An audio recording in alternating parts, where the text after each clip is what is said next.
So, Kevin, it's with a mixed bag. I think that we talk to you. The feelings here, our hearts go out to you. But given your commitment to volunteering, helping others in times of incredible hardship, what kind of emotions are you going through being on the receiving end of help right now?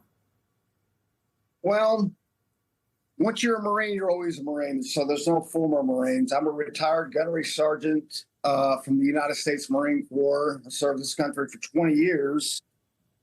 Uh, and yeah, so we're just going through the punches right now. It is what it is. We can't change the past. We've accepted what has happened. We lost everything. We lost our vehicles, our home.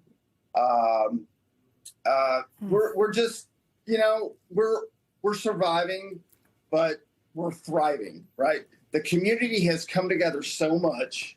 You cannot go a block without getting free food here in Kirk. There's water. There's just anything you can think of. This is Texas. I'm a Texan. I was born and raised in Midland, Odessa. I just, we went through quite an ordeal. But we're just, we're making it. Kevin, I appreciate the positivity so much, and I don't know that everyone's able to share that, and it may come to your training. I want to ask you about that because this harrowing night, 1 week ago, you have floodwaters, as we understand, rushing into your home. You and your fiance end up clinging to a beam for a couple of hours. You saw trucks floating by, propane tanks exploding, and you say, quote, "I've been to war, this tested me more." Was it your Marine training, your experience responding to disastrous events that literally saved both of you? Was it instinct kicking in over fear? Great question. So yes, it was a bit of everything. My fiance, she's the one that busted the window out and we got to go. I'm like, okay, let's go. Put a pillow over the window. We got to be smart about these things because you can get cut up.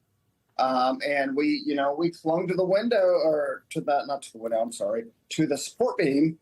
But once you start to lose your cool, that's when things happen. That's when bad things happen, unfortunately. Yes, Marine training. I've been in combat. And just everything, I've had a lot of water survival training in the Marine Corps. So, I've already got a plan B. We're holding on to the beams, right? And we have an emergency vehicle? An emergency vehicle that had smashed into the first pillars and had taken it out. Wow. So we're just working a plan B, right? If it keeps coming and smashing them down, this is what we're going to do. Breath control, don't freak out. I've got my neighbors to the right of us that are out there clinging. Yeah, they're scared. I'm just trying to keep everyone motivated, Yeah. It's going to be okay. It's going to be okay. And if this happens, you just go with the flow. Don't try and fight the current. You're going to grab onto something. Look, there's going to be, Kevin, and I just want to say the president is wheels up there on Air Force One, so he's heading your way.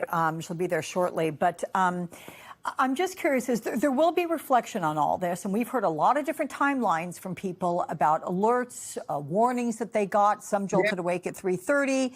I think the mayor wasn't alerted until a call at 5:30. Do you remember getting an alert and about what time it was? We had alerts throughout the night. I think 2 o'clock was the first one. Yeah. There were a couple of separate ones, but a lot of people weren't fortunate enough to be up at the time we were at. All right, so my fiance goes to work at 6. We were up at 4:30. We really didn't get much sleep that night because the thunder and the lightning, and it was a pretty severe, storm. About 4:30, 4:35, I'm looking out there, and there's some water coming at the park, where I live, into the parking lot area.